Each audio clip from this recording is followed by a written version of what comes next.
You might have noticed that we cannot escape rising prices nowadays. I mean, the price of gas has gone up, the price of housing has gone up, and when you turn on the TV, you see newscasts full of inflation talk. Various reports suggest that inflation in the United States rose at its fastest pace this year since 2009. So are you trying to figure out how to beat inflation? If that's the case, one of the best solutions is investing. Hello, Jordas. Welcome back to my YouTube channel, and in today's video, I'm going to tell you about how to beat inflation with investment. However, before we go any further, make sure you subscribe to the channel and don't forget to hit the notification bell so you never miss any updates. Now, without further ado, let's get into it. Alright, so let's start off with what is inflation. So the general rise in the price of basic goods and services is referred to as inflation. These goods and services can be food, clothing, housing, transportation, etc.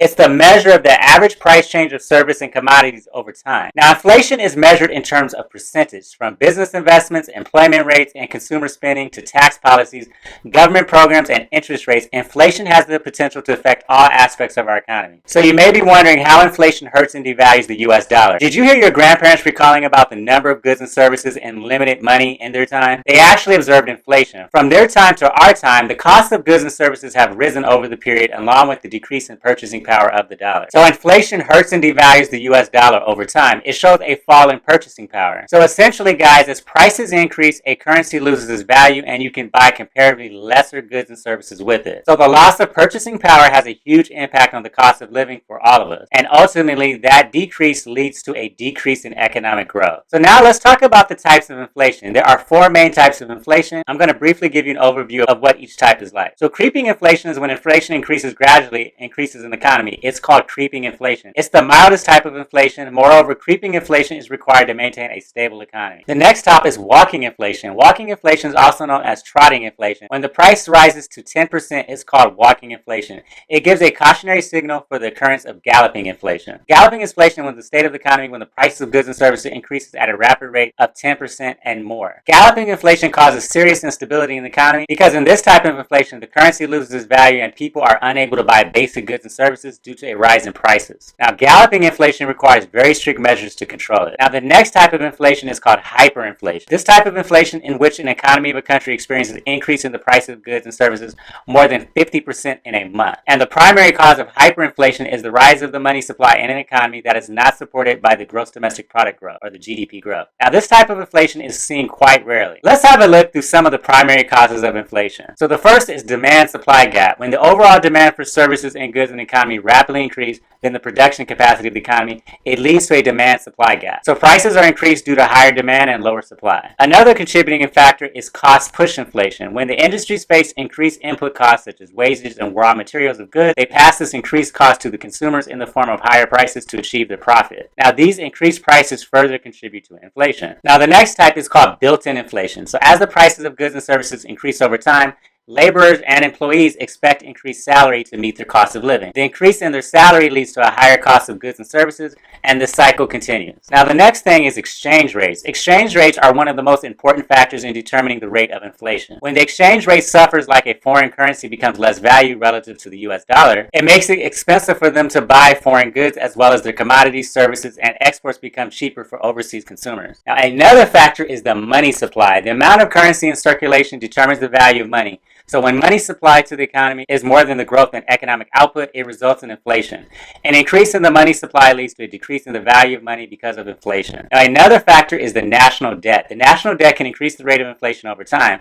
A country that is in national debt has to either raise its taxes or print more money to pay off that debt. So if the government of the country chooses to increase taxes, businesses and industries will also increase their prices to meet the increased corporate tax rate. If the government chooses to print more money, it will directly lead to an increase in the money supply that will devalue the currency and will eventually contribute to inflation. Alright, so now I'm going to discuss why investing is important more so than just saving money. So when you're saving money, it means that you're just setting aside the money you don't need now for the use for future purchases.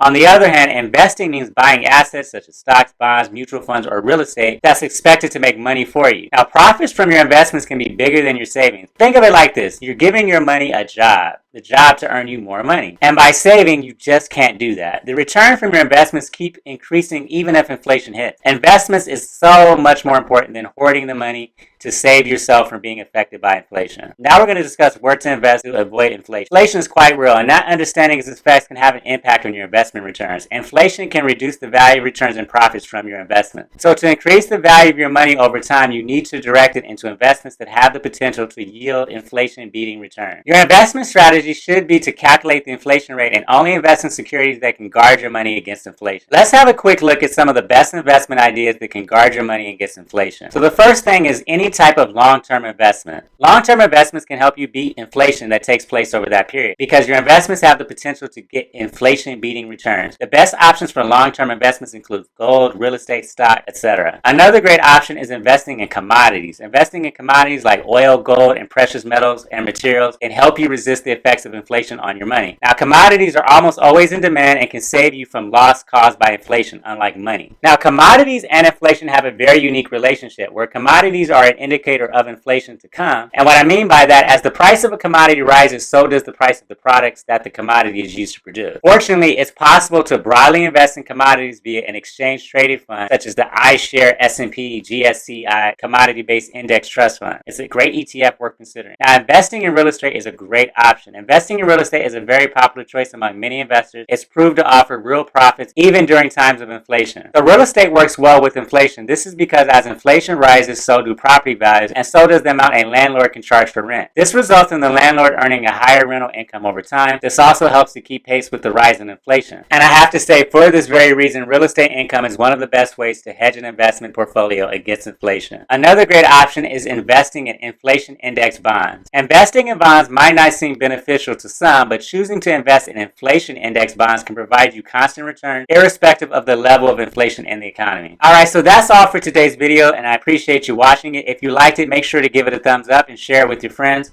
Also, don't forget to share your thoughts and valuable feedback with us in the comment section. And lastly, if you've not already subscribed to the channel, subscribe and press that notification bell so you'll be notified each time we upload an interesting video. Thanks again for watching, and until next time.